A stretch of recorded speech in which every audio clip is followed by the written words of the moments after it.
And welcome again to Cottage Talk. I am Russ Goldman.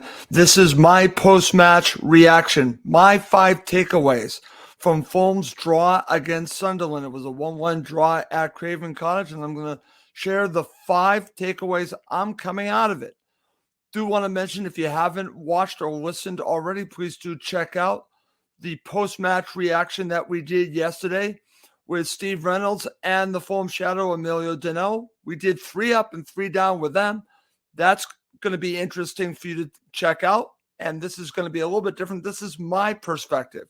So I'm going to give you 5 takeaways from the match in about 15 to 20 minutes. I'm going to go through it.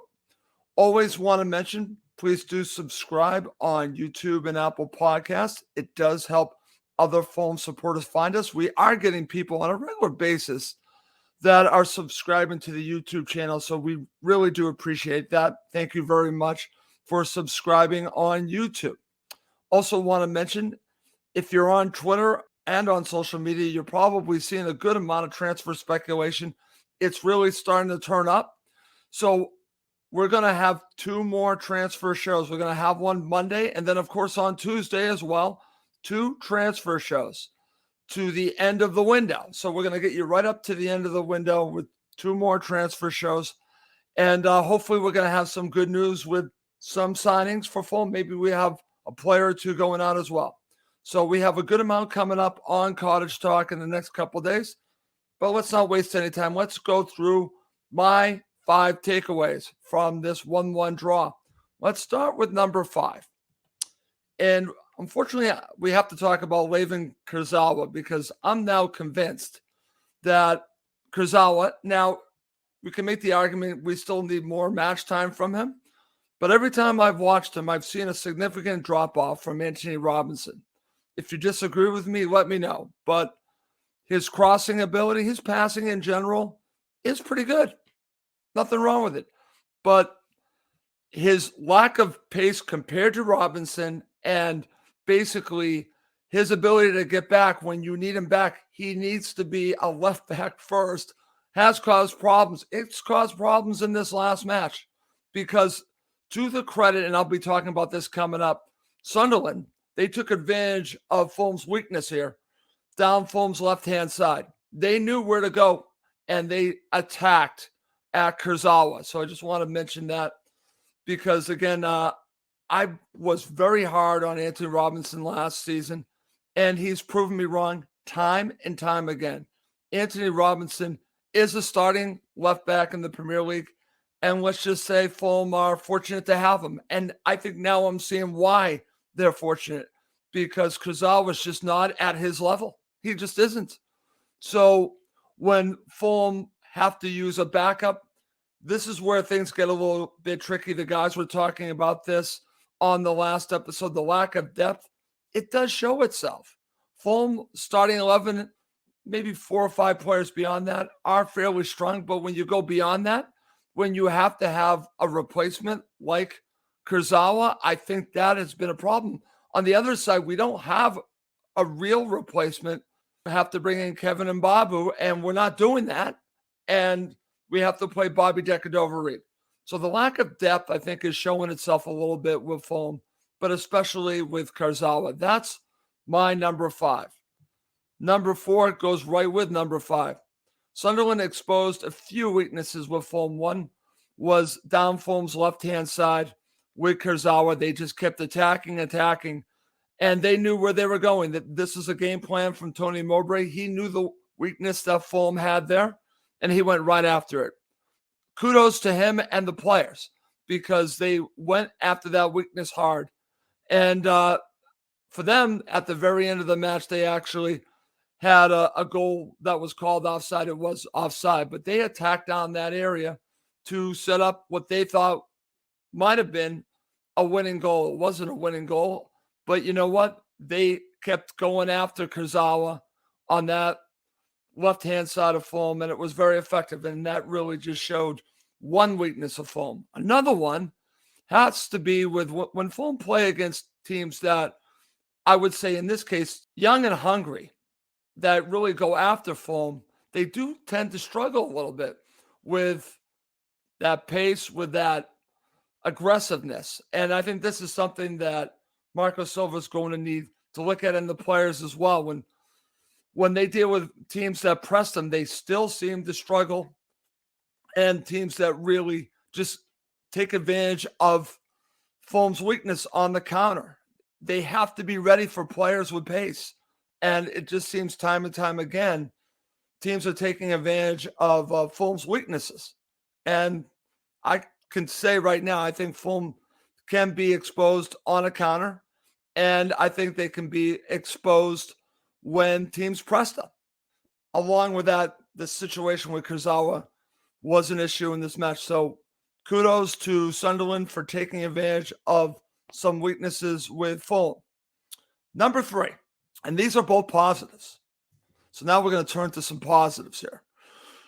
Tom Kearney and Marek Rodak both show their value to Fulham. Now, in Kearney's case, I don't know if Kearney is a regular starter in the Premier League. But what I do know is, one, he can start in the Premier League. I'm convinced of that. But he shows his value in coming off the bench with Fulham. He has actually been a leader off the bench and showed leadership by basically taking the bull by the horns when he gets his opportunity to come into the match, usually coming in for Harrison Reed, and basically offers something different. And he is extremely valuable, basically a change-up to what Fulham are doing when they bring Tom Kearney in.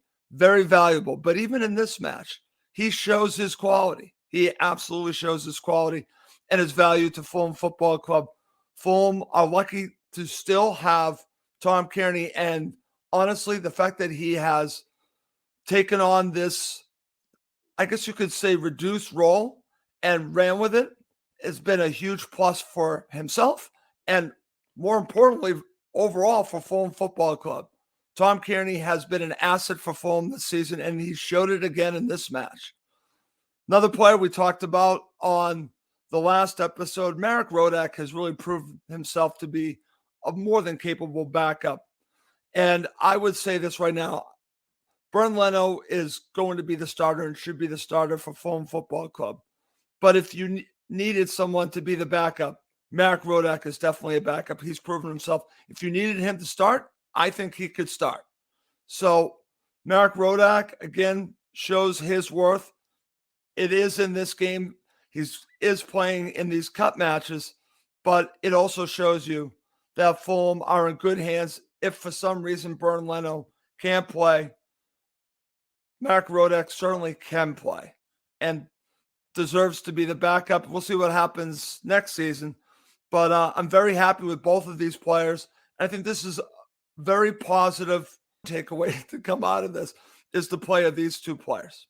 Okay, so let's go to number 2. This is just my opinion, and I've seen some commentary on Twitter about him. I think that there are supporters that still have doubts about that he might be a little bit lightweight. He might be pushed off the ball too much. I watched the match. I wasn't there. I watched the match. What I saw was a player that actually was taking advantage of his skill set, and maybe at times maybe could be pushed off the ball, but was also taking advantage of the opposition many times. Manor Solomon, in my opinion, maybe it's time. Maybe it's time he should be given a start in the Premier League over, say, Bobby Decadoveri. Maybe it's time to start Manor Solomon, because I thought for 90 minutes he played well, and it was good for him to get the 90 minutes. I know there's been talk that in the last 5 minutes maybe he got a knock, but we'll see if there's anything to that. But if he's good to go, I know fans might disagree with me. I might start him against Chelsea. I might throw him in there. Him and Willian. Put Willian on the right and put Manor Solomon on the left, and let's go with it. Nothing against Bobby Decadoveri. You can play Bobby Decadoveri anywhere. But I think Manor Solomon has the potential to be a little bit higher quality than Bobby Decadoveri. I think we're just scratching the surface with Manor Solomon. I think he might be ready to start in the Premier League. That's my number 2. Coming up next to end the show, I'm going to give you my number 1 takeaway from this match. Okay, to finish up the show, I'm going to give you my number one takeaway. Before I do that, I think we do have some comments from the Fulham supporters. This is from Kamal, just thanking me for my hard work. Thank you, Kamal. I appreciate that. My friend Chris Goodwin, I know what he's going to say because I'm watching this as we're doing the show. Hello, Russ. Harvey Elliott just scored for Liverpool. Yes, I know he just scored. Fine. Okay. And also from Kamal, says, number 5, in defense of Kurzawa, his game time has been limited. Left-hand side flank is consistently an issue. Yes, it is, but I think it's stronger with Anthony Robinson as your left back.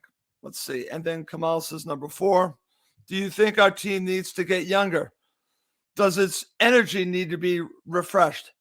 I'm going to make the argument that I think you could be right. I think we do need to get a little bit younger, Kamal. And what's interesting is that some of the players that Fulham have been linked to in this transfer window have been younger. Some have not. Some have been established players in the 25 and 26. But I'm with you. I think that maybe Fulham need to get a little bit younger. I'm with you on that. Okay. All right. Like I mentioned, to end the show, my number one takeaway, it's about the replay. A replay was the worst case scenario, probably for both sides. But go to the stadium light with a very strong side. That's my thought. Now, again, we'll have to see when that match is going to happen. But if you can, I'm saying go with a strong team because at this point, let's go for it. Let's progress into the cup. So that's where I'm going on. I know everyone wants to see who they could potentially play, but I'm saying regardless, go with a strong side to the Stadium of Light and try to move on. That's what I would do. I would go with a stronger side than we saw against them the first time around. Now, like I said, mattering on when this match is played, that will probably dictate what Marco Silva decides to do. It probably won't be as strong a side, but I would try to get as strong as possible to play against Sunderland and have Fulham move on in the cup. At this point, I say let's move on in the cup. The league is the priority. That's my number one. But if you can figure a way to do both comfortably and not affect how you're going to play in the league, let's do it. Let's do it. So I say put out a very strong side against Sunderland. And before I end the show, one last thing I want to say about Sunderland. Full credit to them. I know I said this on the last show. This is not a Sunderland show, but I left impressed by their young players, and I think the future is bright for Sunderland. That supporter base really has been through the ringer. So for me, I think this is good for them. Congratulations for them progressing. And I'm talking about from League One to the championship. And who knows, maybe they get into the playoff. Maybe they get back to the Premier League. And you know what? It's a club that probably deserves to be back in the Premier League someday. So I just want to wish them congratulations on their season so far, their progression into the championship. I want Fulham to win at the Stadium of Light, but I left impressed. That's going to be my last thought on Sunderland. Okay. So that's going to do it for this quick episode of Cottage Talk. Like I mentioned prior, we did do an episode yesterday, same day, that night, with Steve Reynolds and the Fulham Shadow Miller. They were both at the match, and they shared their commentary. If you haven't listened to it yet, please do check it out. Please also check out this show as well. I hope you like it. Again, we're trying to give you as much content as I possibly can. And before we end the show, one last time, I'm going to mention this, that we will have at least 2 shows about the transfer window coming up. So there's a lot still to look forward to a Fulham Football Club. There's a lot of transfer speculation today on Sunday. So we'll get you all caught up with that on Monday. Okay. Well, that's going to do it for this episode of Cottage Talk. As always, please do subscribe on YouTube and also on Apple Podcasts. It helps other Fulham supporters find us. Well, that's going to do it for Cottage Talk. My name is Russ Coleman. Thank you as always for watching and listening to Cottage Talk, now part of the TalkSport Fan Network.